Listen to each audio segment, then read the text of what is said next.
You're here today for your physical exam, and I think this might be a good time for us to talk a little bit about other health issues. Would that be okay with you? Okay. I see your weight is a little above the recommended weight range for your age and height, which correlates with having abnormally high blood glucose. Are you familiar with diabetes? I've heard about it, but I don't know much. I see, that's okay. Would you like to know more about diabetes? I guess. So what I want to share with you is that glucose is sugar in your blood. And it's important for your body so it can use it as fuel.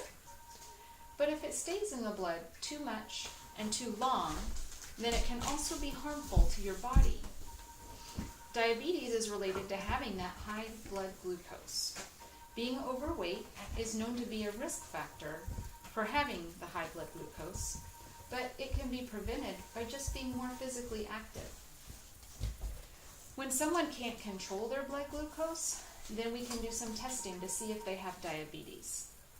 Is there anything that you don't understand so far about diabetes and how it affects your body? Yuck, are you saying I have diabetes?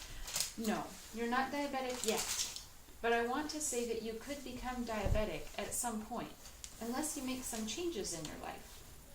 Something easy to keep doing, but helpful. Are you interested in some of the helpful changes you could make? How hard is it gonna be? Well, I can see that you understand the need for changes, but you're worried that it's going to be hard to do. I'm sure we can come up with a plan that will work for you when you decide to do something about it. How does that sound to you? Well, I don't know. Well, let's start with this. On a scale from 0 to 10, where 10 is the most ready and 0 is the least ready to make changes, where do you think you are now? Probably like a 4. Why did you choose a 4 instead of 0 or 2?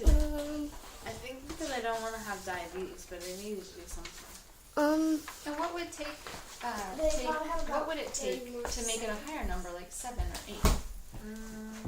I don't really have an idea for it. Well, that's okay. I think we can probably come up with some ideas for what you can do to lose weight. Eat less maybe, or exercise? Those are both good ways to lower your blood glucose. Can we talk about exercise today? Sounds okay, but I don't know when I can do exercise. I'm busy with school stuff during the day. Well, thanks for being honest with me about how hard you think that's going to be. How about you tell me more about your daily schedule?